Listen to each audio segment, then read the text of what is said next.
Ross Hodge ain't coming by himself, guys. He's got assistant coaches. You're going to learn who they are on this episode of Locked On West Virginia and Portal Madness, man. New names to the portal. Let's check them out.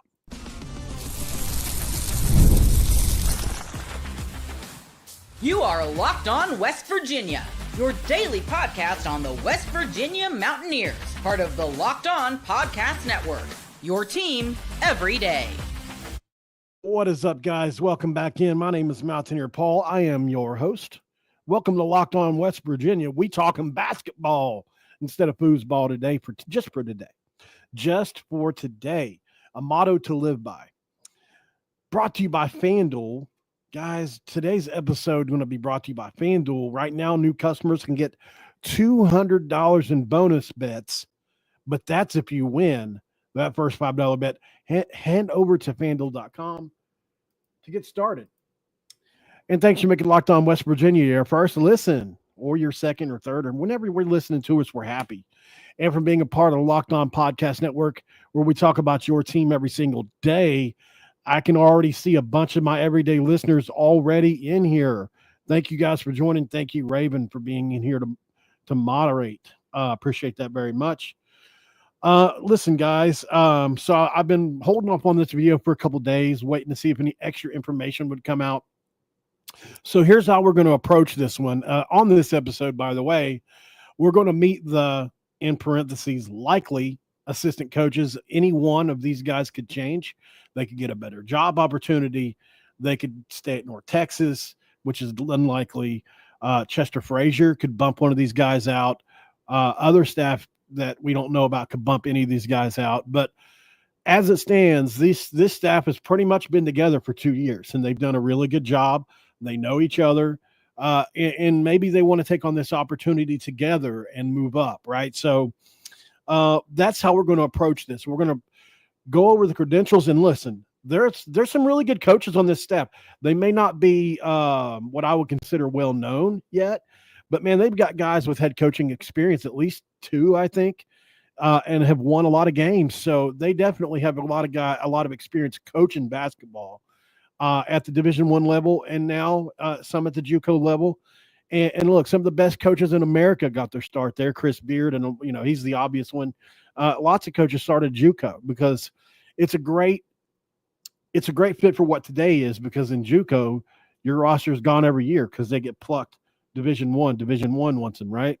You might get a guy one year that's coming from Purdue that needs to restart, right? He didn't get to play that much. He's got a lot of talent. He's a 4-star guy.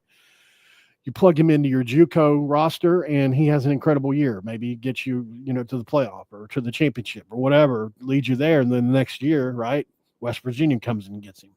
Just how it works. So those guys are trained from that to learn how to build rosters with very little, to work with. So it's a great model for today's game. Let's get into it, guys. So what I did was I just went ahead and went over the staff registry over on North Texas's website. And then I typed a lot of this stuff into an AI and had it break it down to me in bullet points. So that's what I've got here. That way we're not, because if you had to read it all, the bios, they're really long. And so I just kind of got pertinent information. If there was any kind of numbers or any kind of value, I asked that it pull that out of there. So I looked over it. It looks pretty good. I'm going to read these in order from who I think will be the top assistant on down. Now, this could all change, guys. Like, we have no confirmation yet on exactly who's going to be what, but this seems to be the likeliest way, unless Chester Frazier comes on, then you could probably plug him in right here, where Johnny Estelle is, who's an assistant coach at North Texas. I would argue he's the top assistant. He was hired on April of 2023 as part of Ross Hodge's first staff. He's got 28 years of experience, beginning in 96, 19-win season in that first year in the AAC with North Texas. They had that first year together, and now they've got this great year, which was the best ever first year in the North Texas staff and conference.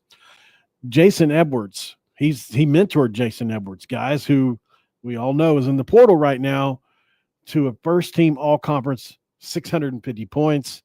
the Texas Association of Basketball Coaches Division I Assistant Coach of the Year. He helped North Texas number 12 scoring defense, number 14 rated three-point percentage. His previous coaching is he was a Texas A&M Kingsville head coach. He was 137 and 112 there with 4 Division II tournament appearances. Navarro College, right? That's a big one. 128 and 40 or 126 and 48 there as the head coach with 4 Region 14 championships. He was an assistant on Houston at Northland Pioneer College. And he was a USA basketball under 19 coach in 2009. So, gosh, that was a long time ago. So this is a guy with a bevy of experience, guys. I think a great addition, and no wonder he's a top assistant on a staff with that kind of resume. Here's a name that we know a lot about, and a lot of people are saying is a rising star in the game of college basketball. Phil Forte, the Oklahoma State great basketball player who we all have heard of if you watch Mountaineer basketball. He was a headache under those Brad Underwood teams. He was also hired in 2023. He's got 7 years of D1 coaching. He helped lead North Texas to 19 wins in that season as well, where they went 10-8 in the AAC. He actually helped recruit Jason Edwards. And so that's pretty cool. Obviously, he was a part of him scoring the 650 as well. It's put a couple of these stats, I guess, the same in here. He was also been to St. Louis as an assistant coach. So in 21 to 23, they had back-to-back 21 seasons when he was assistant there. He's been on Sam Houston's staff, where he was 37 and 22, 2021 Southland Conference Player of the Year. Zach Nuttall was somebody he coached there. He played at Oklahoma State and had 329 three-pointers and 1,792 points in his career there. And he's from Flower Mound, Texas, where he was a state champion at Marcus High School in 2012. So he's similar to like a Jordan McCabe from us, right? Jason Harrell, assistant coach, hired in 2023. He was on Hodge's first staff as well. He's got 14 years of assistant coach experience. Colorado State, pretty good. He's been at Missouri State. He was actually the Colorado State interim head coach, which is pretty wild. South Plains College, Northwest Kansas Tech head coach as well.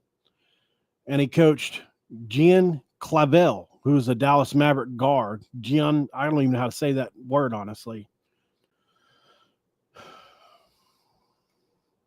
Can't pronounce it.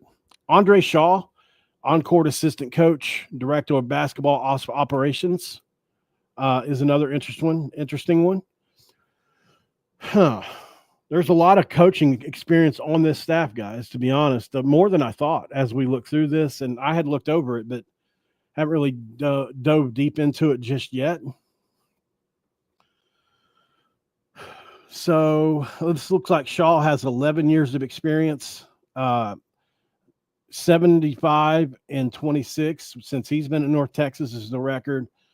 They're 38-9 at home since he's been with North Texas. So I guess it just added weird stats that all of them have been a part of.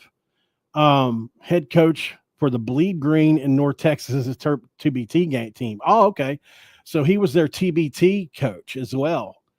That's interesting. So he's like a James Long, who was the TBT guy for West Virginia. So he's been at Midwestern State, Eastern New Mexico, as the associate head coach, and Western New England alum, where he had 1,143 points during his playing career.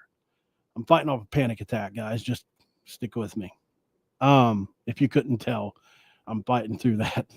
I hate it. Mike Randall, assistant coach at North Texas, hired May 18th, 2023. 8 years of experience.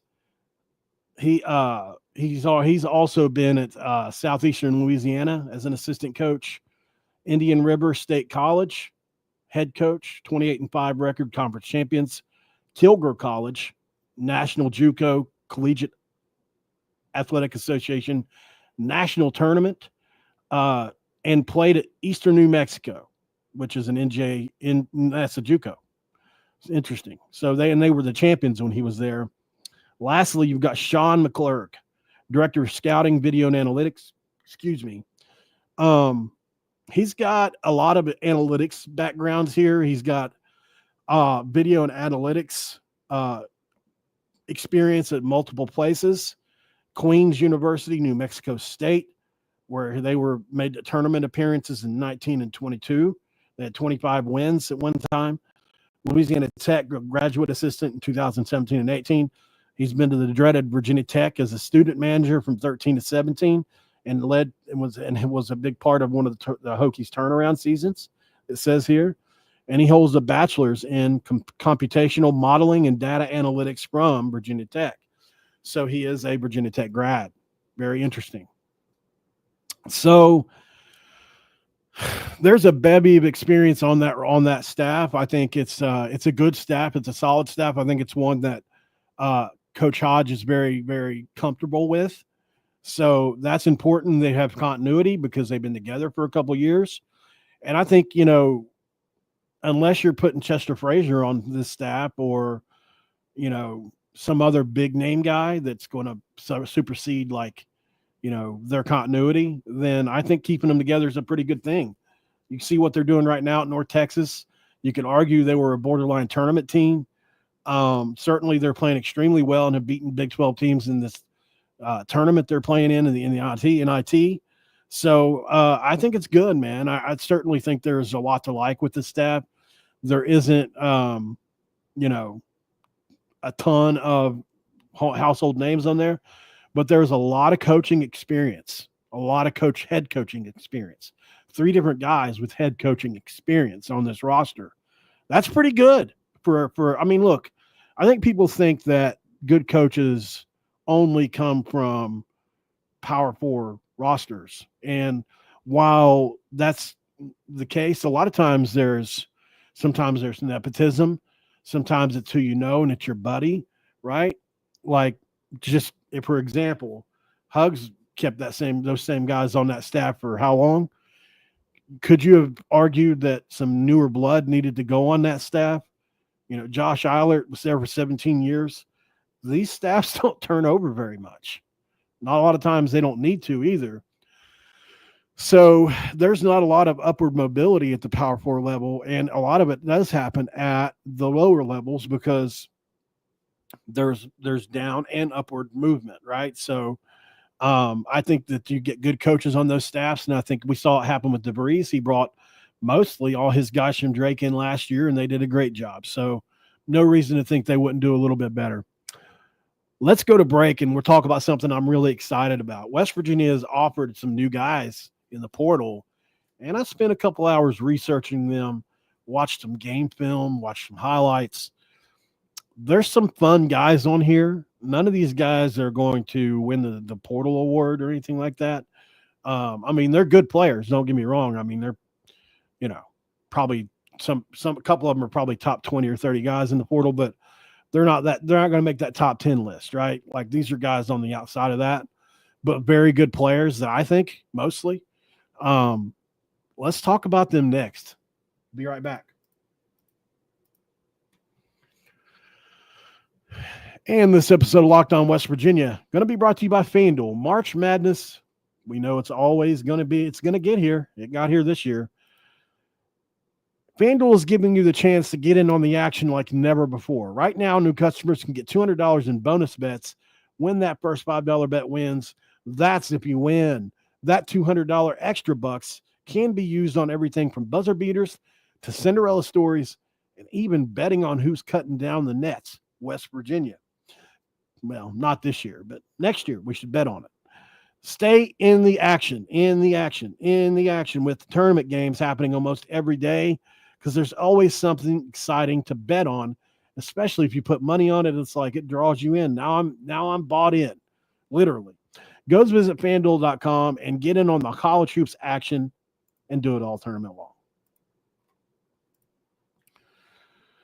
In the action. Segment 2, let's crack a do. Let's talk a little bit about portal madness. Portal combat.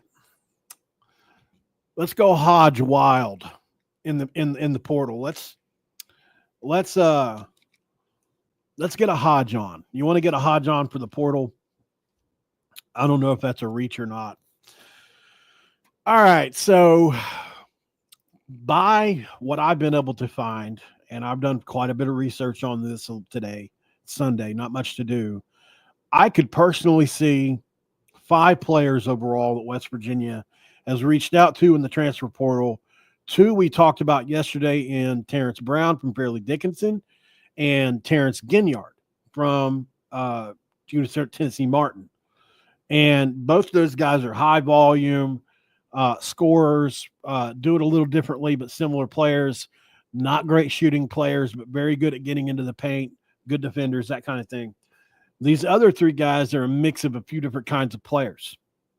We'll talk about them all because I'm sure not everybody was here for my breakdown of Ginyard and Brown yesterday, but we're not going to start there. We'll end with those 2 since you guys already know who they are. And let's talk about the other guys that you haven't seen yet. And I'm maybe going to play some video of one of the guys who is a Division II player that is my favorite on the list. My favorite player on this list is a D2 player. And guys, we've seen it's no longer a debate anymore. We see it every year. D2 players come up to the Division I level and become literally the best players in college basketball year after year. We just seen it with Marquise Noel, Kansas State. He literally took them all the way to an Elite 8, maybe Final 4, one of the 2, whichever one they went to. That was from Division II, Marquise Noel.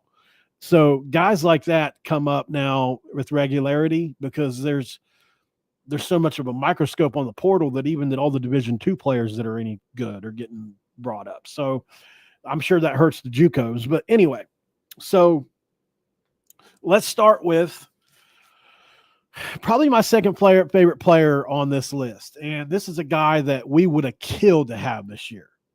We would have killed to have this guy this year, guys.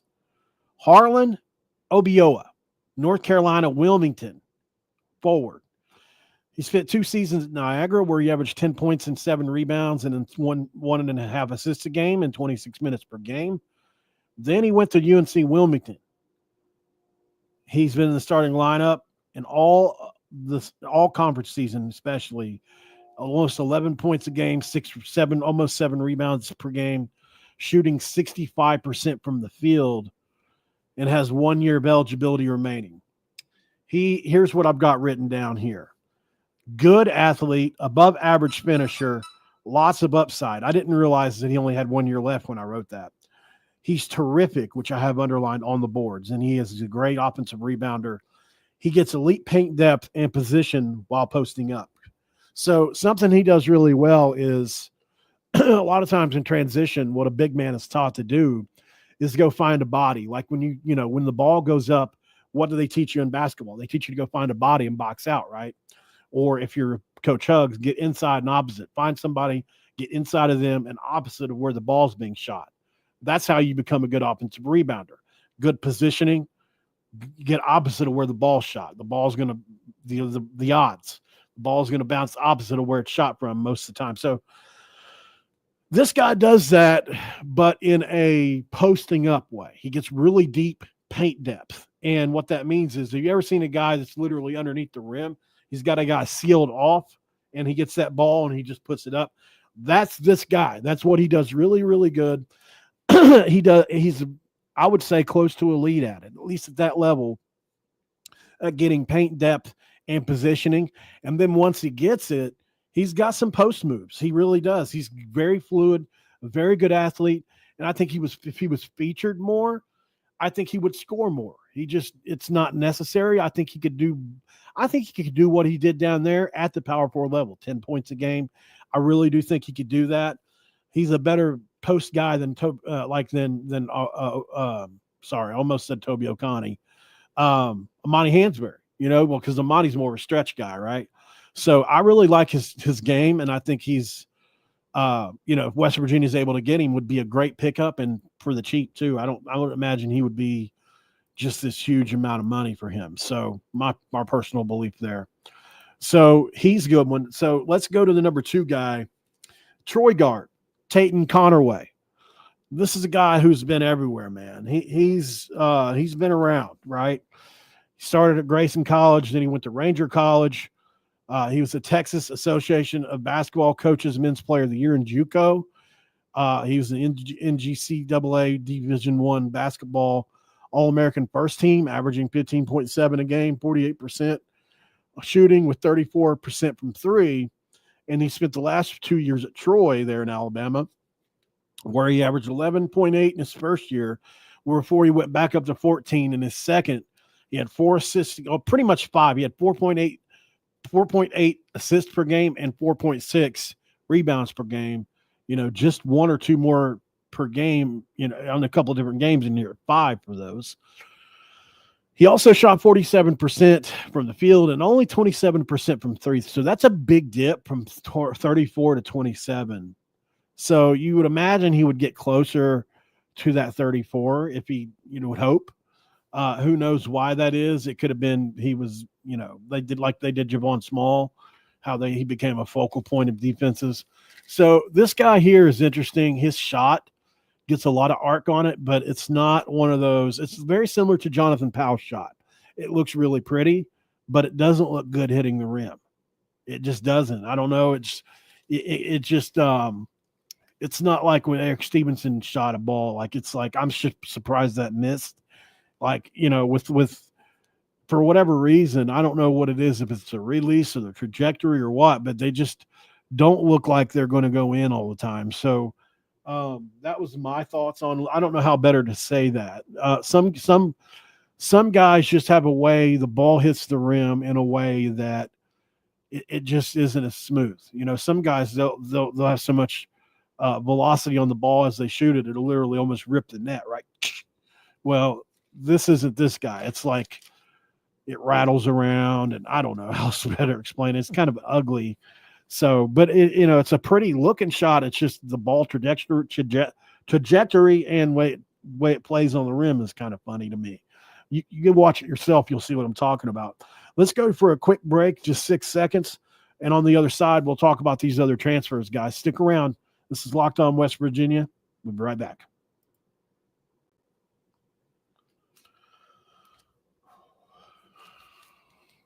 All right, guys, and we are back here in Locked On West Virginia as we roll close to 500 deep in here. Thank you guys for joining. Do me a favor, at Paul Mountaineer over on X. Follow me over there if you're not already. Just hit that follow button. It's free. If you're new to here on Locked On West Virginia, please hit that subscribe button as we head towards 5,000 West Virginia Mountaineer subscribers. We're proud of that. We're trying to become the most bestest. If that's even probably not the best words to say, but we're trying to be good. We're trying to be elite in this sport. So there's a lot of competition. Let's talk portal, because I think, this team's going to have to get after it quick, and you're contacting these kids. One thing I worry about is hopefully Chester Frazier is not contacting him for Chester Frazier and not West Virginia. These contacts are being made while he's at West Virginia. That doesn't mean they're going to come to West Virginia. They might follow Frazier somewhere else. So let's hope that doesn't happen. But so we've talked about the North Carolina Wilmington, Harlan Obioa, who I feel like would be a terrific ad. He could be a 6th or 7th guy, possibly starter, but I would venture to say a 6th or 7th guy. Good Lord. I'm in a group chat with all these guys from Locked On, and you can imagine there's a lot of texting going on, especially during basketball season or football season. It's a lot. And I'm just the world's worst for remembering to turn my phone off before I come on here. Okay, so let's get to the next guy here. So we talked about Connor Way from Troy. We talked about Harlan Obioa. So the other 2 guys that we talked about yesterday, we'll talk about them last. Let's talk about Florida Tech guard Donovan Brown, coming off a season where he averaged 20 points a game, 4 rebounds while shooting 45% from the field, 36% from three.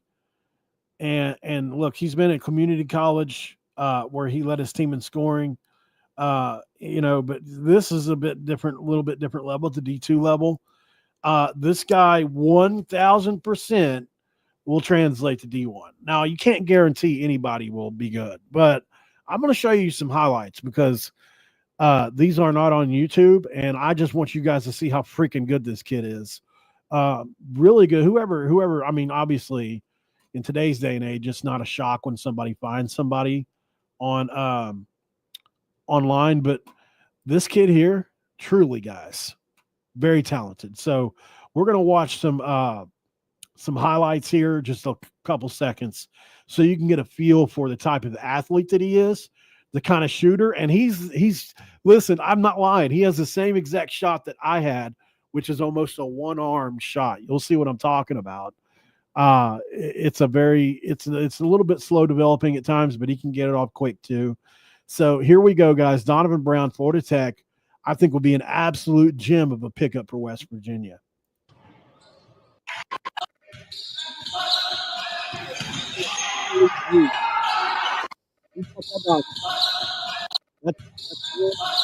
You're done. Let me get to the rim.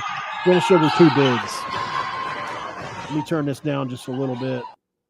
Turn this down just a little bit here. Hopefully you guys can see this. So look at that. That's a nasty step back J through the legs. Let's watch that one more time. So obviously he gets the ball. This guy's playing way off of him already. So this goes between the legs, underneath the right leg to the left hand to the shot. Really beautifully done. I don't even think the step back was needed. And Javon Small did this a lot this year, but watch this step back J. Very pretty. You see the one-armed, the kind of funny release, but listen, he's got a great shooting percentage. He's a good athlete. But those handles, man, this is what I'm talking about. And that's what I got written down here. By the way, on my breakdown, I said elite handles, bucket getter, high IQI player, can shoot the lights out, extremely athletic. He was an easy breakdown. Look at these handles right here. Let me make sure I shared it. Yeah, I did. One time, guys, I went for like 30 minutes without anybody seeing. And I was sitting here talking about this football player, and I didn't share the screen. Everybody's like trying to tell me, but I wasn't seeing it. Anyway, I want to see that one more time, man. I know it's probably like right here. So I love these handles, man.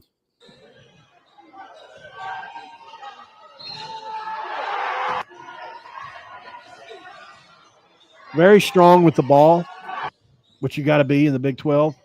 This is D2. I get it, by the way. I understand this is the best competition, but he's got some really smooth handles. This is a guy you can mold into a D1 starter for sure. Beautifully done.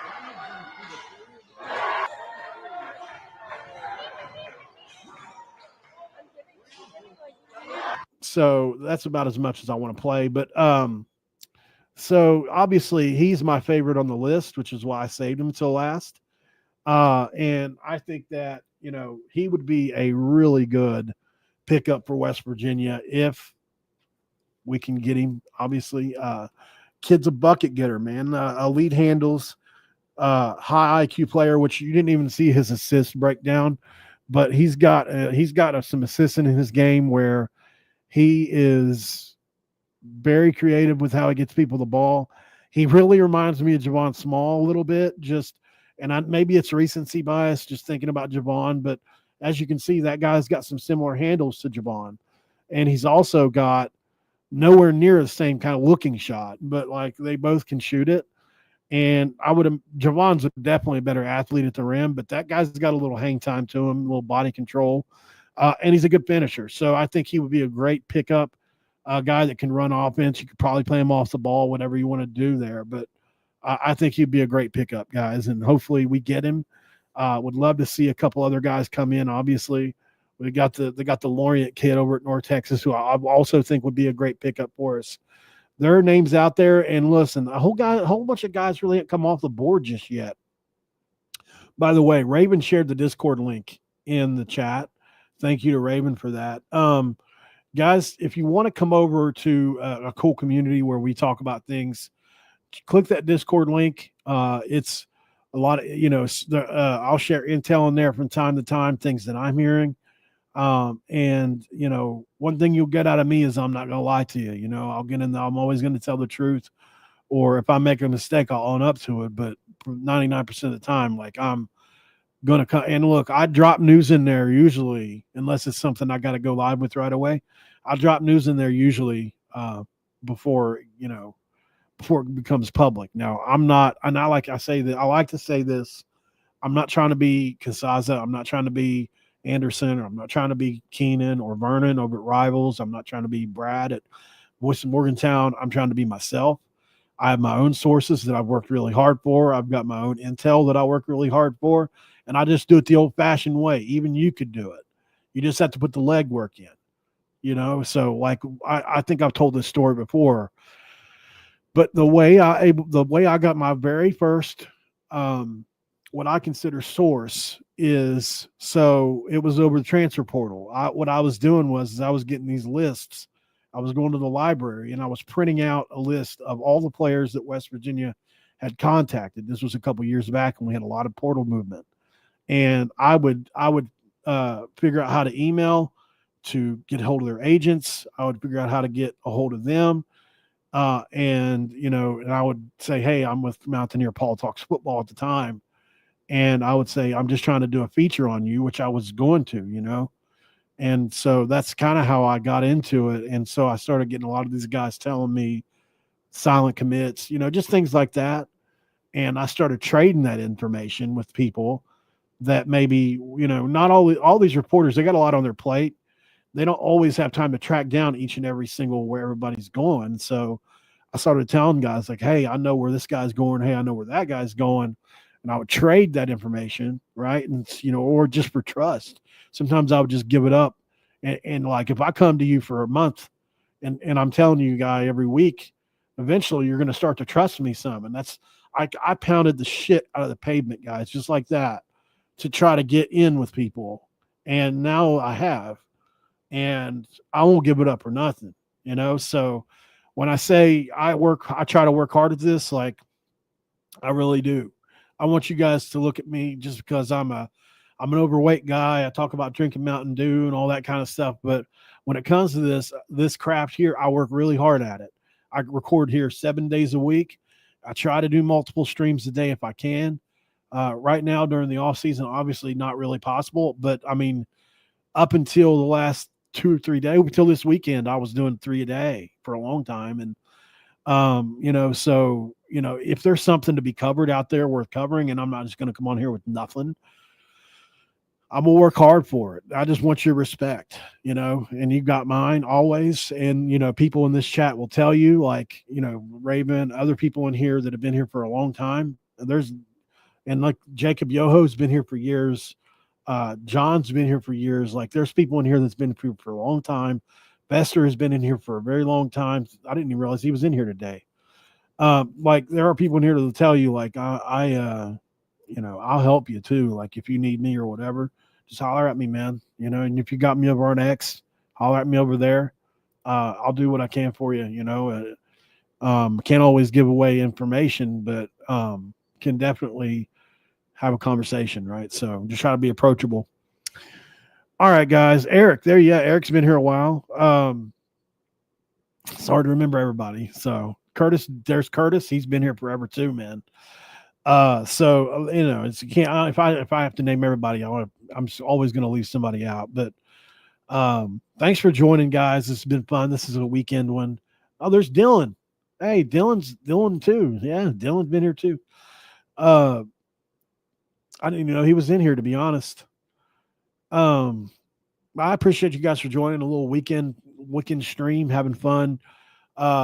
So let's hope that everything we talked about on this episode transfers. Let's hope those assistants end up in Morgantown. Let's hope that some of these portal guys end up in Morgantown. I'd be open to any and all of these guys. Oh, the other two guys, we didn't bring them up yet, did we? So I'll take the next 2-3 minutes to tell you about these other two portal guys, because and I shared the screenshot. If you weren't here the other day, I shared a screenshot in here from one of these guys that told me that Chester Frazier reached out to him. And then another one of these players showed me where he had reached out to him as well. So that's how I knew Frazier was the guy that was doing it. But so Fairleigh Dickinson guard Terrence Brown, who's been really good there, especially this year. He started in every game, averaged 20 points a game, which is at a low major. 5 rebounds and 3 assists. He is a really good player. He's not a great shooter, but he does everything else good. He's a good handles, really good at getting in the lane. Obviously, without a great jump shot, he can. I think he's 29%, so like he can hit that shot, but for the most part, he's not going to beat you from 3. It's everything else that he does. Would obviously be a great get for us. And then UT Martin, Terrence Ginyard, who is a really good player in his own right, and he is a better 3-point shooter at 33%. I would love to see this guy, either one of them, end up in West Virginia. At West Virginia, I think they're both good players. So I think Harlan Obioa has a ton of upside, even though he's got a year left. Like, there's guys on this list that I could get behind, especially Donovan Brown. That's my guy. But all these guys, man, I think have a good shot to maybe land in Morgantown. We'll see what happens. But offers are out. That's all you can really do. And without a staff in place, it's really hard to know where it's going to go. So we'll just keep track of that and have fun with it, guys. But not much else really to talk about on this episode. We'll be back tomorrow. We'll have some news on Monday, I'm sure. Hopefully, the North Texas team hurries up and plays and gets that over with so we can just get some sense of continuity to all this. We've got the spring showcase coming up. We'll have to cover that, and hopefully we find out something about the football players. So I appreciate y'all. Make sure you hit the like, subscribe. Really not a whole lot else. I'm excited. I am excited about the future of West Virginia sports, especially with Rich Rod at home and all that stuff. Bing Aaron, there he is. What's up, brother? I didn't even know you were there, man. I know a lot of you guys just watch and don't comment, but so it's hard for me to know. But I listen. I appreciate all y'all, every one of you. If I haven't mentioned you, please don't take offense to it. I love and care about all y'all for real. So that's really all there is to it. I think I'm gonna go to sleep. I'm an old man. I'm 40. I'm a man. I'm 40. I even got some gray going on here, man. I was looking at my beard today. I got some gray going on, so it's my bedtime. It's 9:00, y'all. Thanks for making Locked On West Virginia your first listen, and for being part of the Locked On Podcast Network. We talk about your team, the Mountaineers, every single day, guys. Make sure you check out Locked On College Basketball. Isaac Shade and Andy Patton do it big when it comes to college basketball. If you want to be the most educated college basketball fan, truthfully, go check them out over at Locked On College Basketball. They cover every team, and they know what they're talking about. Having a good old time with the Final Four and Elite Eight coming up, or Final Four coming up. So I will talk to you guys tomorrow. We'll have something planned, and we'll talk about it then. Have a great Sunday into Monday, and we'll see you then. I'm out.